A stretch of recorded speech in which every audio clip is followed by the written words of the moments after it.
Permanent loss तो हो नहीं रहा है because there is no friction. तो तो यानी कि एक form of energy, one form of energy is getting converted into another kind of energy. अब ये स्प्रिंग ब्लॉक सिस्टम में कौन सी एनर्जीज हैं? आइदर इट इज काइनेटिक और इट इज स्प्रिंग पोटेंशियल, और किसी तरह की पोटेंशियल तो है नहीं। ग्रेविटेशनल पोटेंशियल यहाँ पर आएगी नहीं बिकॉज ब्लॉक जो है वर्टिकली मूव नहीं कर रहा, उसकी हाइट सेम है। तो only spring potential energy and kinetic energy, these are the two forms of energy जिन्हीं में इंटर कन्वर्जन हो रहा है। तो अगर काइनेटिक एनर्जी का लॉस हो रहा है तो पोटेंशियल का गेन हो रहा है, या पोटेंशियल का लॉस हो रहा है तो काइनेटिक का गेन हो रहा है। ठीक है, इसी में ही है। तो ऐसे रख दिया था बिल्कुल कॉमन सेंस से। ठीक है, अदरवाइज इसको और कैसे कर सकते थे बताओ? टोटल मैकेनिकल एनर्जी कंजर्वेशन से करते तो हम क्या कहते? K initial plus U initial equal to K final plus U final कहते हैं। क्या इसमें और इसमें दोनों में कोई फर्क है या बिल्कुल एक जैसी चीज है? सिमिलर ही है, बिल्कुल सेम है। ठीक है, एग्जैक्टली सेम है। तो या तो टोटल मैकेनिकल एनर्जी कंजर्वेशन कह दो। ठीक है, एक चीज और कर सकते हो, बताओ कोई गेस करेगा और क्या कह सकते हो? टोटल मैकेनिकल एनर्जी कंजर्वेशन तो फिर भी थोड़ा सा लिमिटेड स्कोप है। अगर यहाँ फ्रिक्शन होता तो हम ये नहीं लगा पाते, अगर फ्रिक्शन भी होता तो हम इसको कैसे करते?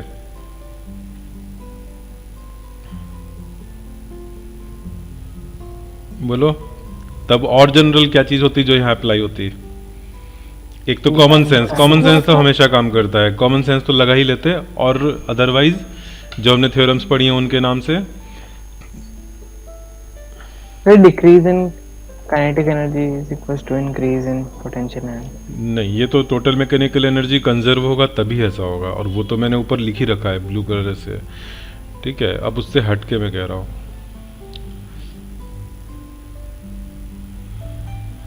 वर्क एनर्जी थ्योरम लगा सकते हो?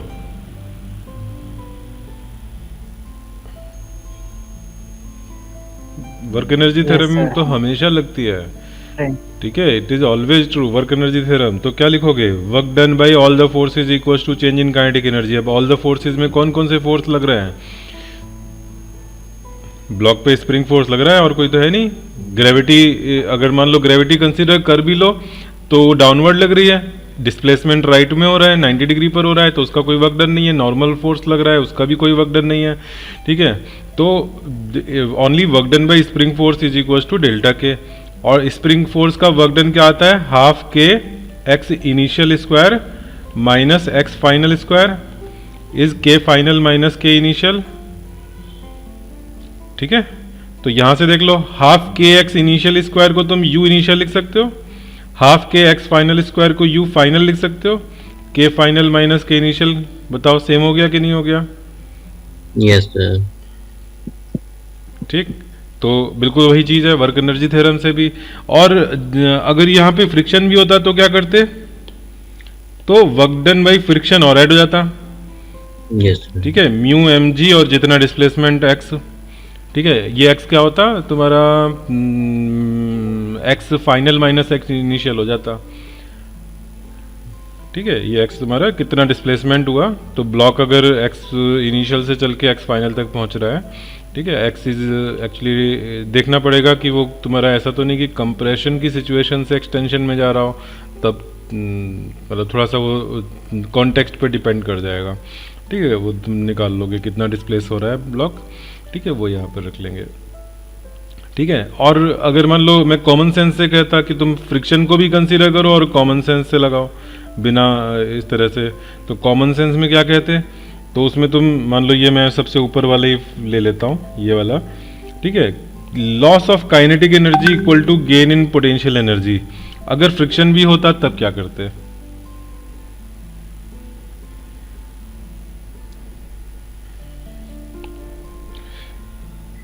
लॉस ऑफ काइनेटिक एनर्जी, तो सोर्स कहाँ से एनर्जी आ रही है? काइनेटिक एनर्जी के लॉस से आ रही है। मैक्सिमम एक्सटेंशन तक पहुंचना है ना, इनिशियली हमने वेलोसिटी दी थी v नॉट और हमें मैक्सिमम एक्सटेंशन तक पहुंचना है। ठीक है, तो ये तुम्हारा जो लॉस ऑफ काइनेटिक एनर्जी मान लो 100 यूनिट्स का लॉस हुआ, तो अब वो कहाँ कहाँ जाएगा? कॉमन सेंस से हम सोच रहे हैं ये कहाँ कहाँ जाएगा? पोटेंशियल एनर्जी बढ़ाएगा और फ्रिक्शन में हीट में कन्वर्ट होगा। तो एक तो ये टर्म रहेगा, प्लस करके यहाँ पर फ्रिक्शन फोर्स का work done mu M G F और लिख दोगे, ठीक है, mu M G, sorry mu M G into X, ठीक है, mu M G into X, इतना और कर दोगे तो ये चीज़ और ऐड हो जाएगी यहाँ पर, ठीक है। एक ही बॉल है m मास की और उससे कनेक्टेड एक 2m मास की बॉल है, ठीक है। इस 2m मास को हिट करके वेलोसिटी v नॉट दे दी गई, ठीक है, और ये स्मूथ टेबल पर हॉरिजॉन्टली रखा हुआ है ये, ठीक है। द 2 बॉल्स, ठीक है, मास m and 2m, m, 2m connected by a loose string of length L are kept on a smooth horizontal table. If ball of mass 2m is given an initial velocity v naught perpendicular to the string, find tension in the string in subsequent motion.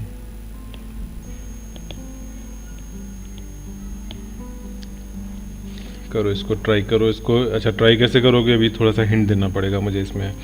इसमें hint ये रहेगा,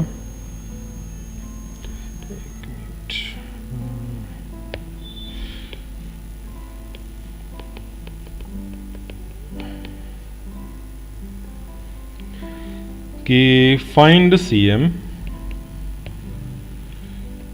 ठीक है, find VCM, एक minute, find number 1 position of CM,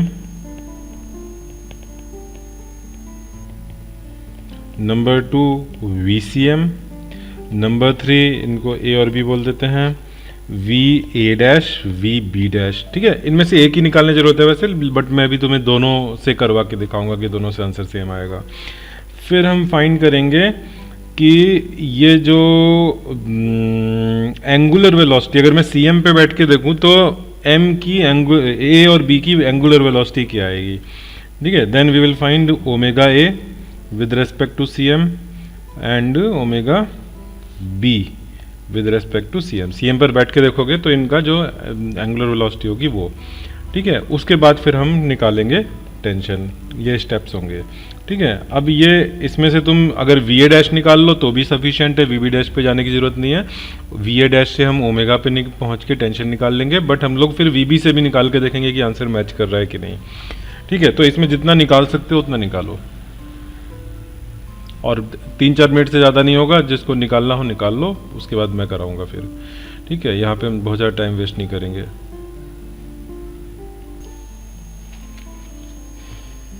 position of CM बताओ क्या हुआ,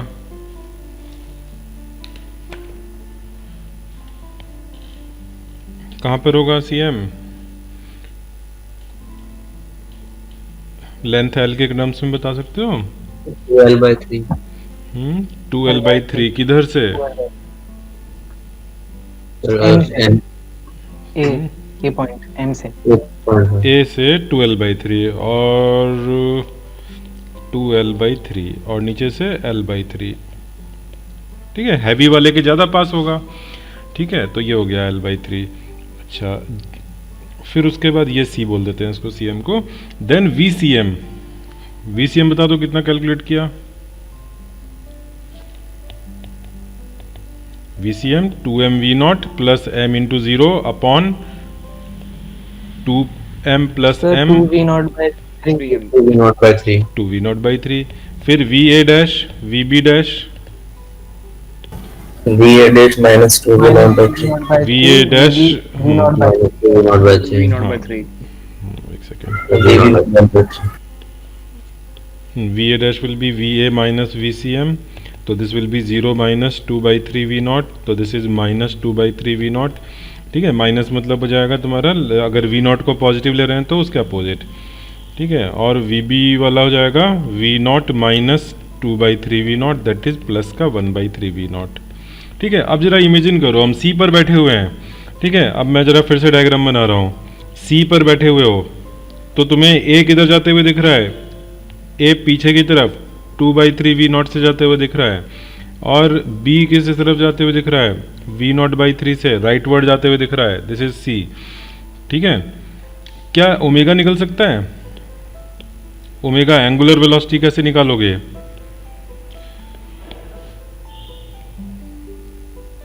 ये एंगुलर वेलोसिटी कैसे आएगी? दिस इज 2l/3,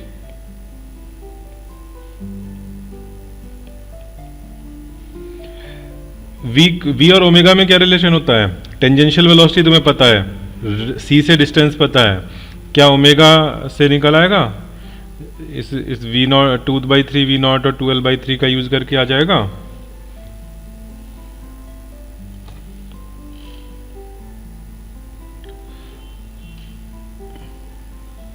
बताओ, omega A with respect to C, कुछ याद है सर्कुलर मोशन में वी और ओमेगा का रिलेशन?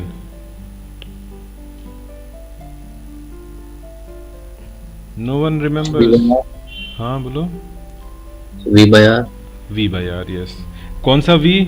टेंजेंशियल, ठीक है। सर्कुलर मोशन में बहुत डिटेल में किया था हमने, वी टेंजेंशियल, ठीक है, टेंजेंशियल अपॉन आर, ठीक है। तो टेंजेंशियल यहाँ 2/3 वी नॉट टेंजेंशियल ही है पूरा, ठीक है। इसका कोई कंपोनेंट अलोंग द स्ट्रिंग तो है नहीं, पूरा पूरा परपेंडिकुलर है स्ट्रिंग के। तो 2/3 V not by R, are कितना डालें? 2l/3, ठीक है। पूरा 2/3 कैंसिल हो गया। इनफैक्ट मैं ऊपर नहीं लिखूँ, नीचे लिख दूँ तो तुम्हें कैंसिल होता हुआ दिख जाएगा। 2/3 कैंसिल हो गया और ये आ गया वी नॉट बाई एल, ठीक। ये ओमेगा आ गया। अब यहाँ से हम, हाँ बोलो। माइनस नहीं सर है अच्छा क्या? अच्छा, माइनस की ठीक है। वो तुम्हारा कैसा होगा क्लॉक? क्या? सर नहीं है यहाँ पे बस। अच्छा एक सेकंड जरा होल्ड करो। यस बोलो भाई शिविका, क्या बात है?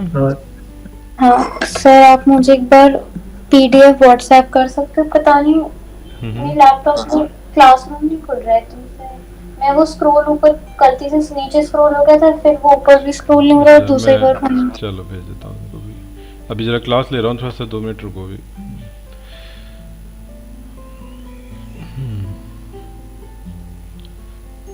यस हाँ, तो ये हो गया, ओमेगा आ गया। अब ये बताओ ओमेगा से हमारा टेंशन कैसे निकलेगा?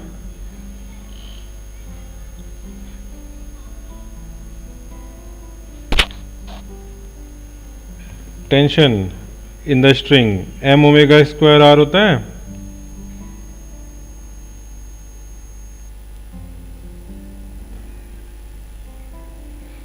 बोलो।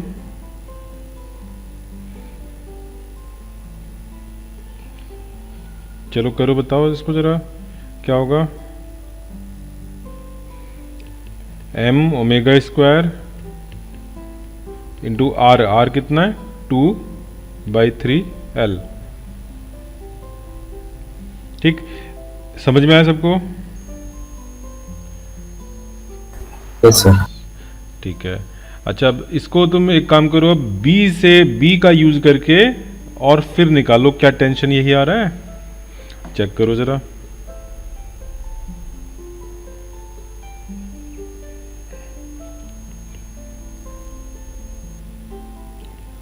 To by three m v nought square by l, this is the answer here 2/3, ठीक है। उधर से चेक करो, उधर से क्या आ रहा है?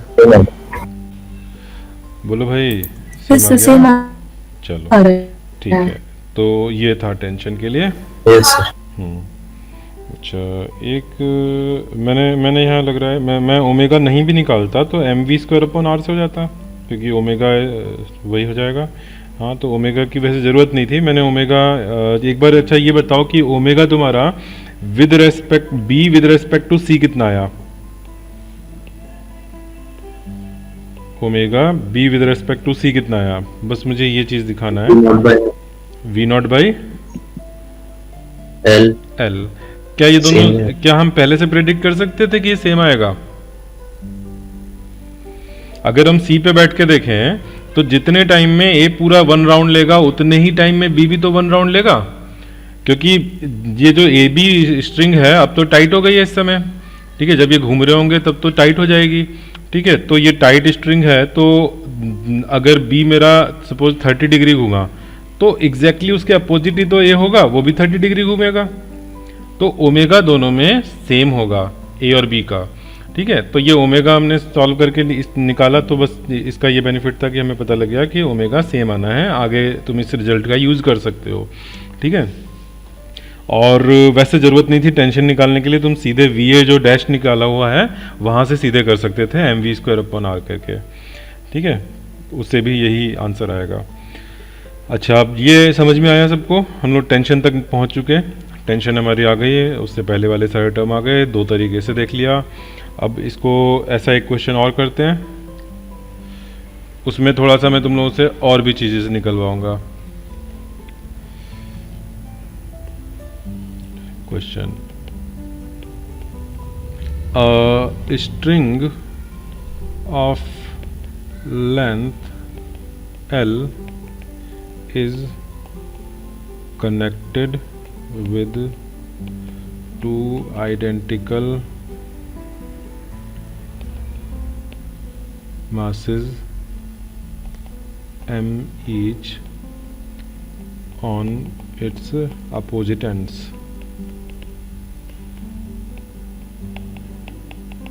Initially,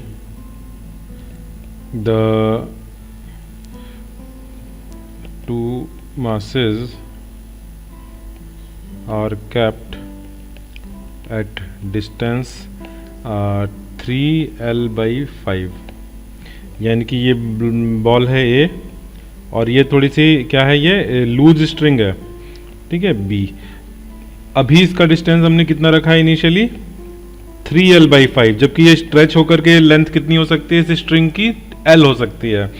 और इनिशियली इसको हमने ये जो ए बी जॉइनिंग लाइन है उसके परपेंडिकुलरली V0 वेलोसिटी दे दी। ठीक है, हिट करके इसको। ठीक है, initially mass B is given velocity V0 perpendicular to line AB। ठीक है, find number 1 speeds of A and B just after string becomes tight। शुरू में तो ढीली है, तो शुरू में तो बी ऐसे मूव करेगा जैसे उसको कोई रोकने वाला ही नहीं है, लेकिन जैसे ही ये स्ट्रिंग टाइट हो जाएगी, ऐसे टाइट हो जाएगी आगे चलने पर, उस मूवमेंट के जस्ट बाद में बताना है। और पूरा कहाँ रखा हुआ है सिस्टम? स्मूथ टेबल पे रखा है। ठीक है, ये मैंने लिखना भूल गया हूँ, अलग से लिख लो उसको। Whole system is kept on smooth horizontal table. Impulse of string on the two blocks।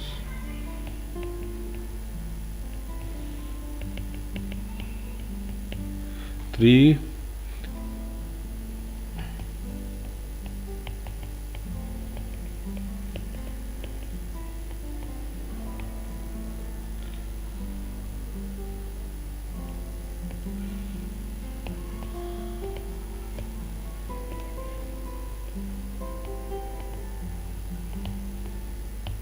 चलो ये हो गया। क्या करना है थोड़ा सा सोचो, 2 मिनट, इसमें ज़्यादा टाइम नहीं, बस क्वेश्चन पढ़ लो, उतना टाइम दे रहा हूँ, बाकी कराऊंगा मैं ही, इतना पहली बार कर रहे हैं एक नया टाइप का क्वेश्चन। टेंशन निकालने के लिए तो थोड़ा सा उससे पिछले क्वेश्चन में क्या था, इनिशियली जो लेंथ थी वो लेंथ पूरी एल के इक्वली थी। ठीक है, इनिशियली, या क्या कहना चाहिए, डिस्टेंस जो था ए और बी का वो जस्ट मतलब स्ट्रिंग हमारी लूज थी, but it was not so loose कि डिस्टेंस उनका एल से कम हो जाए। ठीक है, it was neither very tight nor very loose, but यहाँ पर क्या है, बिल्कुल ही हमने डिस्टेंस बता रखा है कि इतना कम कर रखा है। चलो बताता हूँ मैं इसको कैसे करना है। सबको क्वेश्चन और सिचुएशन समझ में आ गई होगी क्या है। तो प्रीवियस क्वेश्चन से मैंने यहाँ पे डिफरेंस बताया कि प्रीवियस क्वेश्चन में तुमने इनिशियली ही जैसे ही वो चलना शुरू किया था उसी समय मान लिया कि टेंशन एक्ट करना शुरू हो गई है, ठीक है, और तुरंत वो ए का भी मोशन तुरंत शुरू हो जाएगा बी के साथ साथ, ठीक है। यहाँ पर क्या हो रहा है कि अभी शुरू में कोई ए में कोई मोशन नहीं है, बी कांस्टेंट वी नॉट से चलेगा क्योंकि स्ट्रिंग अभी उस पर कुछ भी टेंशन नहीं लगा रही है, ठीक है। अब क्या करें, ये अब मैं जो हमारी सिचुएशन अभी आ गई है वो ये है। अच्छा, यहाँ एंगल बता सकते हो ये कितना होगा? एंगल डिग्री में बता सकते हो? ऊपर वाला या नीचे वाला कोई भी? मैंने अभी ऊपर लिखा है, अभी इसमें अपीयर नहीं हो रहा है।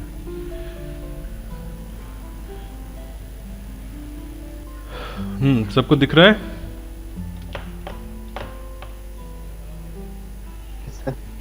यस। तो हाँ, तो अब ये जरा बताना यहाँ पे एंगल क्या बनेगा? थीटा जरा डिग्री में बता सकते हो? बहुत इजी है। हाँ, कितना? 53 डिग्री। कितना? 60 क्या? 53? 53 ऊपर वाला बता रहे हो ना एंगल? 53। हाँ 53 ऊपर वाला बता रहे हो?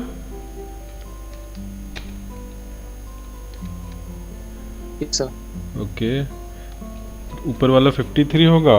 नो, अच्छा 3/5 है ना, दूसरा 4/5, ठीक है, हाँ 53 होगा ये।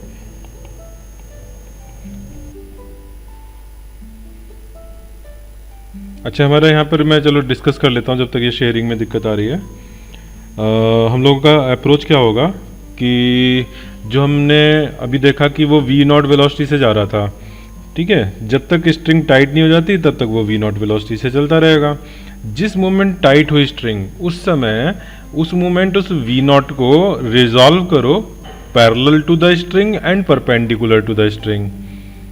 बताओ, ये बात समझ में आई? इतना एंगल तुमको पता लग चुका है कि वो 3l/5 और l का यूज़ करके एंगल निकल आया, ठीक है। एक एंगल ट्राइंगल में 37 होगा, एक एंगल 53 होगा। तो अभी ये टाइम लग रहा है इसमें, पता नहीं क्या, या तो स्पीड इंटरनेट की स्लो है। अभी ज़रा कंफर्म करो, मेरी आवाज़ तुम लोगों को बिल्कुल सही से आ रही है? Yes sir. अच्छा, तो अभी तुम डायग्राम तुम्हारे सामने अभी दिख नहीं रहा है, बट अपनी कॉपी में तुमने बना रखा होगा, तो वहाँ पे देखते हैं कि वी नॉट को रिजॉल्व करो कैसे? Perpendicular to the string and parallel to the string. जरा बताना मुझे, स्ट्रिंग के पैरेलल कंपोनेंट कितना आ रहा है तुम्हारा? वी नॉट इंटू समथिंग, जल्दी से बताओ एंगल वगैरह देख करके। वी नॉट में क्या मल्टीप्लाई करोगे? साइन 37 की कॉस 37। स्ट्रिंग के पैरेलल वी नॉट का कंपोनेंट क्या आएगा?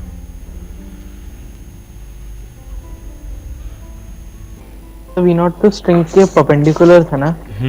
वी नॉट स्ट्रिंग के इनिशियली परपेंडिकुलर था, टाइट होने के बाद थोड़ी परपेंडिकुलर है।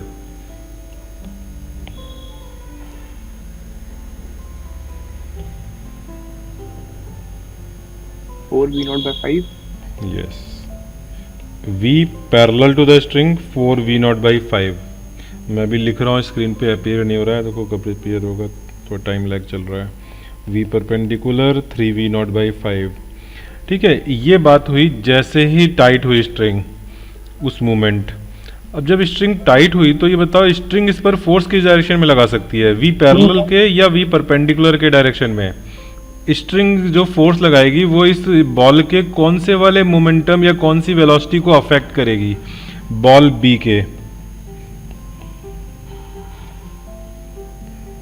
बताओ। पैरेलल। बॉल बी के पैरेलल कंपोनेंट को अफेक्ट करेगी, क्योंकि स्ट्रिंग तो अपने अलोंग ही फोर्स लगा सकती है, अपने परपेंडिकुलर तो लगा नहीं सकती। तो जो स्ट्रिंग का टेंशन है वो केवल वी पैरेलल को अफेक्ट करेगा, वी परपेंडिकुलर को अफेक्ट नहीं करेगा, ठीक है। अच्छा, ए में जो वेलोसिटी जनरेट होगी वो किस डायरेक्शन में जनरेट होगी? वो भी स्ट्रिंग के अलोंग ही हो सकती है, स्ट्रिंग के पैरेलल नहीं कर सकता फोर्स, ठीक है।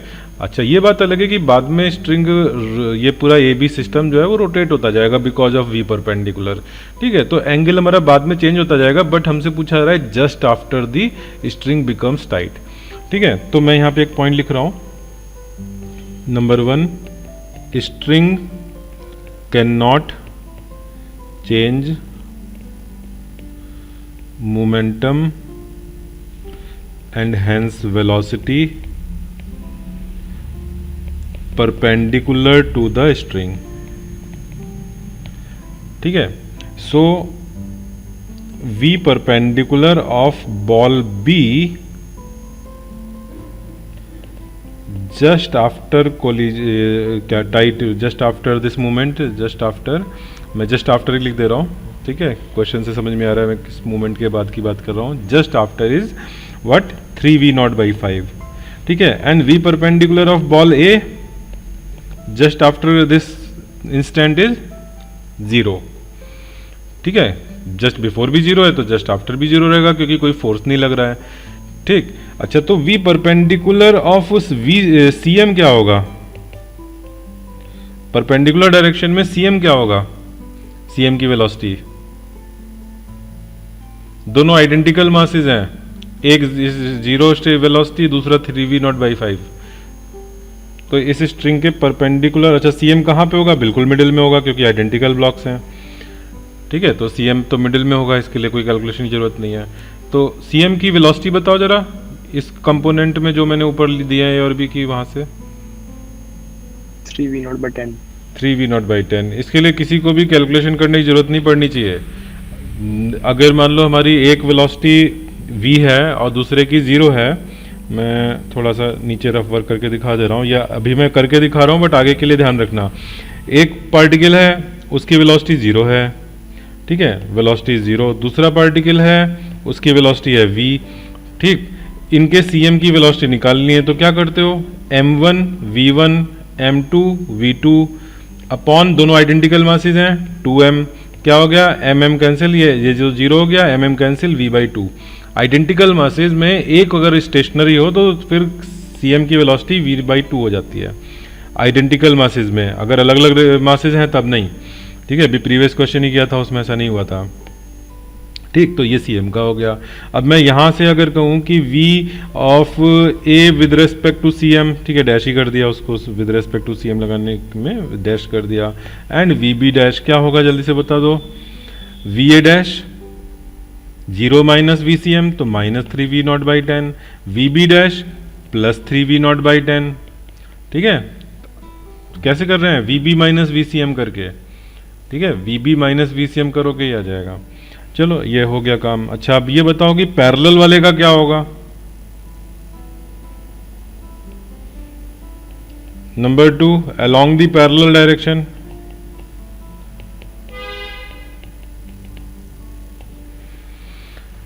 ये एक तरह का कोलिजन टाइप की चीज है ना। कोलिजन में तो एक दूसरे की तरफ टकराते थे, यहाँ पे दूर जा रहे हैं, ठीक है, एक दूसरे को अफेक्ट कर रहे हैं, कोलिजन की तरह की चीज है। स्ट्रिंग है, इंटरनल मैटर है, अगर मैं ए और बी का कंबाइंड सिस्टम बात करूं तो उस पर ये स्ट्रिंग जो टेंशन लगा दी होगी वो इंटरनल मैटर है, तो उस पैरेलल डायरेक्शन में मोमेंटम कंजर्व रहना चाहिए कि नहीं रहना चाहिए,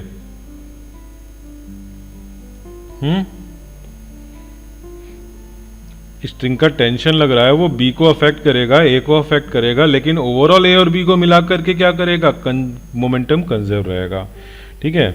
since there is no external force, so p a plus b remains conserved, ठीक है, along this parallel direction। तो along parallel direction में जरा वो वैल्यूज बता दो जरा, इनिशियली क्या है, p इनिशियल बताओ, p initial equal to p final,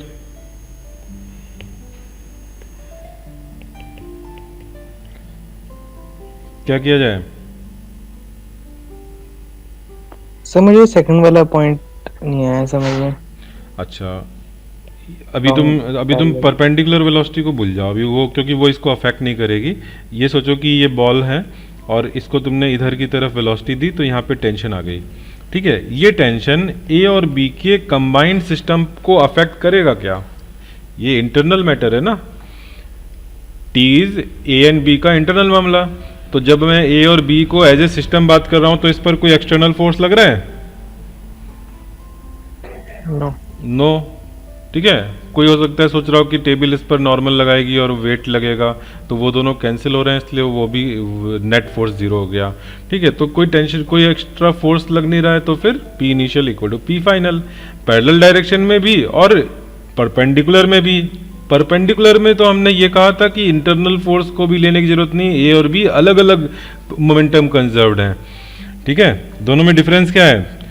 जब हम परपेंडिकुलर डायरेक्शन की बात कर रहे थे तो वहां ए और बी के इंडिविजुअली कंजर्व्ड थे मोमेंटम परपेंडिकुलर डायरेक्शन में, क्योंकि टेंशन उस डायरेक्शन में लगी नहीं रही थी, तो वहां पे एक्सटर्नल पे जाने की जरूरत नहीं थी कि ए और बी मिला करके हम बात करें, वहां इंडिविजुअली ही मोमेंटम कंजर्व्ड था, तो वेलोसिटी कंजर्व थी। लेकिन अलोंग पैरेलल डायरेक्शन जो मैं सेकंड पॉइंट में ले रहा हूं, वहां पर मैं ए और बी को इंडिविजुअली कंसीडर नहीं कर सकता।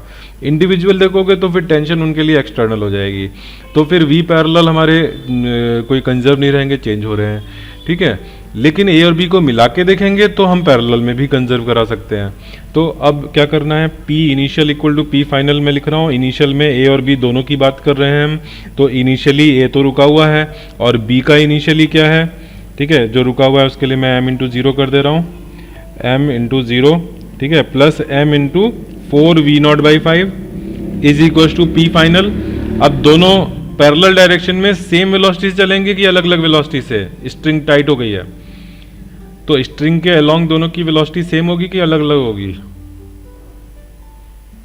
सेम। हम लोगों ने कंस्ट्रेंट रिलेशन में ये बात डिस्कस कर रखी है, जब हमने न्यूटन्स लॉज ऑफ मोशन में कंस्ट्रेंट रिलेशन किए थे, वहां पर मैंने ये बात बताई थी कि पैरेलल टू द स्ट्रिंग अगर टाइट है तो वेलोसिटी का कंपोनेंट इक्वल होता है। ठीक है, तो दोनों सेम वेलोसिटी से चलेंगे, तो m इंटू सपोज v से चल रहे हैं तो ये दोनों के लिए m इंटू वी। ठीक है, तो ये 2mv हो गया। अब यहां से मुझे बताओ कि v की वैल्यू कितनी आएगी? This v is v parallel after this string become tight. ठीक है, तो v पैरेलल फाइनल इसको लिख लो, v पैरेलल फाइनल। ठीक है, this is v parallel final. ठीक है, तो इसकी वैल्यू क्या आ जाएगी? m से mm कैंसिल हो गया, देखो क्या आ रहा है, 4/10 2v0/5। अच्छा सॉरी, हाँ 2v0/5 2v0/5। ठीक है, तो ये हो गया v पैरेलल वाला कंपोनेंट। अब जरा सोचो हमें क्या चाहिए था, क्या हमें फाइनल वेलोसिटीज मिल गई हैं बॉल ए और बॉल बी की? पहला क्वेश्चन मेरा क्या था? फर्स्ट पार्ट ये था कि after they become tight, just after that तुमको वेलोसिटी ए एंड बी की बतानी थी, स्पीड बतानी थी। ठीक है, तो मैं अब जरा इन चीज़ों को एक डायग्राम बना करके उस पर दिखा देता हूँ जो कंक्लूजन आया है। ये ए है, ठीक है, ये बी है, ठीक है, और मैं डायग्राम बना रहा हूँ just after string became tight. यहाँ लिखने से चलो, स्ट्रिंग बिकेम टाइट, तो उस समय ए में बताओ वेलोसिटी किधर है? वी परपेंडिकुलर डायरेक्शन में कितना है? 0 है। ठीक है, परपेंडिकुलर डायरेक्शन में ए का 0 है, और बी का क्या है? 3v0/5। 3v0/5। ठीक है, तो ओनली वी ए में पैरेलल कंपोनेंट है, ये मैं फाइनल वाला बता रहा हूँ। बी में, बी का परपेंडिकुलर एंड पैरेलल दोनों हैं, तो 3v0/5 है, एंड ये कितना आया है? 2v0/5 आया है। एक मिनट, 3v0/5 तुमने क्यों बोला ए का? 2 ही तो आया है, दोनों का सेम आएगा ना, तो ये 2v0/5 है, 2v0/5। ठीक है, ये तुम्हारा कंपोनेंट पैरेलल वाला दोनों में सेम आया है, 2v0/5। ठीक है, तो speed of A 2v0/5, speed of B बोलो कैसे आएगा? 3v0/5 और 2v0/5 का अंडर रूट करके ऐड करोगे, परपेंडिकुलर कंपोनेंट्स हैं, तो √3² प्लस √2² v0/5 यानी कि 9 + 4 13। ठीक है, ये हो जाएगा स्पीड ऑफ बी। बताओ समझ में आया? बहुत स्पेस की कमी पड़ रही है। समझ में आ रहा है? छोटा छोटा लिखा हुआ है बट डेविड आवाज नहीं आ रही भाई, डिस्टरबेंस बहुत आ रहा है।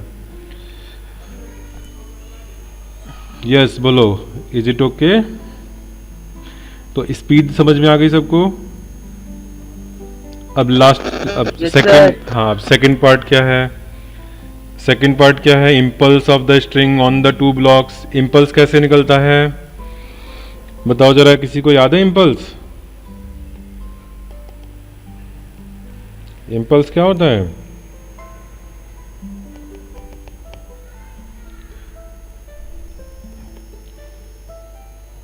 Who will tell? F into delta t, force into small time period जितने के लिए वो लग रहा है, और ये किसके इक्वल आता है? चेंज इन मोमेंटम के इक्वल आता है। अब यहाँ F इंटू डेल्टा टी की तो बात तो कहीं पे है नहीं ना, तो फोर्स तो चलो निकाल सकते हैं, टेंशन निकालेंगे अभी, बट टाइम इंटरवल तो नहीं पता कि कितने टाइम में वो सडनली फोर्स लगने लगा। ठीक है, तो मैं यहाँ पर डेल्टा पी वाला रास्ता चूज करूंगा। अब डेल्टा पी ए का निकालें कि बी का निकालें, या दोनों से सेम आंसर आएगा, या दोनों को ऐड करके आएगा आंसर? डेल्टा पी ओनली ए का निकालें, ओनली बी का, कि दोनों का निकाल के ऐड करें?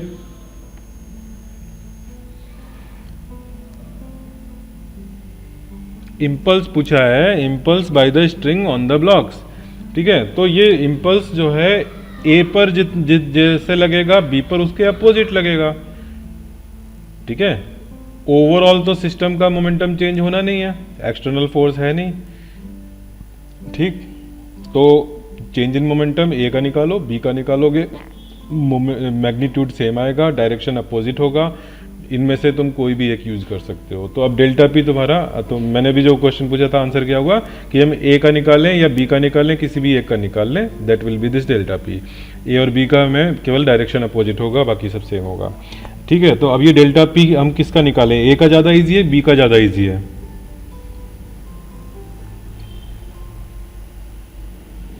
ए का। ए का, क्योंकि ए में इनिशियल वेलोसिटी 0 थी और फाइनली केवल एक ही कंपोनेंट है। ठीक है, तो हम ए का निकाल लेते हैं। मैं पहले यहाँ पे लिख देता हूँ पहले तो कि note impulse equal to delta P A और डेल्टा पी बी दोनों के सेम होंगे। ठीक है, ये दोनों ही सेम आएंगे। और तो हमारे लिए इजी क्या रहेगा? To find delta P A is easy. ठीक है, तो कितना हुआ था जरा देख लो पर वेलोसिटी है ए की कितनी आई है? 2v0/5। इनिशियली क्या थी? 0 थी, तो चेंज कितना हुआ? 2v0/5 का हुआ। किस डायरेक्शन में हुआ? पैरेलल टू द स्ट्रिंग हुआ। ठीक है, तो डेल्टा पी ए हो गया P final minus P initial, P final हो गया m इंटू 2v0/5 माइनस 0, तो 2mv0/5 इज द इम्पल्स। और करके देखना कि ए पर कितना लगा। ए में तुम्हारे पास कंपोनेंट पूरे अवेलेबल हैं। ठीक है, ये देखो ये है, और इनिशियली कितना था? इनिशियली वो ऐसा करके v0 था। ठीक है, उसके कंपोनेंट भी निकाल रखे थे। तो तुम देखो कि अगर तुम वेक्टर वाइज वो करोगे, कैंसिल आउट करोगे, तो ये कंपोनेंट तो चेंज हुआ नहीं है, तो इस डायरेक्शन में चेंज 0 जाएगा। ठीक है, केवल यही चेंज है। और ये इस समय पहले कितना था? 4v0/5 था। ठीक है, और बाद में कितना हो गया? 2v0/5 हो गया, तो यहाँ से भी चेंज आएगा 2v0/5 का। ठीक है, तो बी से भी 2v0/5 ही इंटू एम करके इम्पल्स आएगा। ठीक है, last part, steady tension in the string after string has become tight. कोई ओरली बता सकता है? तुम्हारे पास इतना डाटा हो गया तो ओरली बता सकते हो? पिछला क्वेश्चन va' निकाल रखा है, सी पर बैठ करके तुम्हें ये दिख रहा है, किसी भी एक से ओमेगा के थ्रू जाने की जरूरत नहीं है, mv²/r से निकाल लो। Third part, tension is equal to M we perpendicular square by R. ठीक है, तो मैं वी परपेंडिकुलर में किसका डाल देता हूँ, वी ए डैश, चलो डाल देते हैं। ठीक है, तो इज इक्वल टू 3v0/10 है। ठीक है, माइनस तो स्क्वायर में चला ही जाएगा। ठीक है, तो माइनस लिखना चाहो तो लिख लो यहाँ पे। ठीक है, स्क्वायर में चला ही जाएगा, तो टेंशन क्या हो जाएगा, m we perpendicular 3v0/10 whole square upon r. Are कितना, l/2, एल कितना दिया है, एल ही दिया है, तो l/2। ठीक है, तो m 9m v0 square upon 100, और अच्छा 2 पर जाएगा तो 50 कर दे नीचे, 50 l, ये हो गया 9m v0 square by 50 l answer. चलो, तो समझ में आया तुम लोग को? बोलो कितना समझ में आया, नहीं आया, क्या हाल है?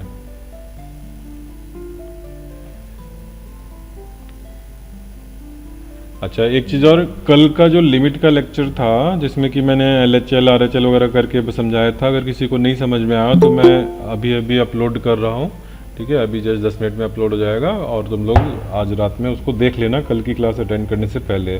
और कल मैं फर्स्ट प्रिंसिपल से डिफरेंशिएशन बताऊँगा, तो उसमें वो LHL RHL का रोल है। ठीक है, तो उस लेक्चर को अगर नहीं समझ में आया प्रीवियस लेक्चर तो ज़रूर देख लेना, केवल 30 मिनट का लेक्चर है। ठीक है, एडिटिंग वगैरह के बाद वो 30 मिनट का रह गया है, तो उतना ज़रूर देख करके आना कल की क्लास के लिए। ठीक है, कल मैथ की क्लास के लिए। और कल जो फ्लूइड में कराया था वो भी मैं अभी 2-3 घंटे में हो सकता है अपलोड कर दूं, या रात तक हो जाए। ठीक है, फ्लूइड वाला विस्कोसिटी का। ठीक है, चलो फिर क्लास ओवर कर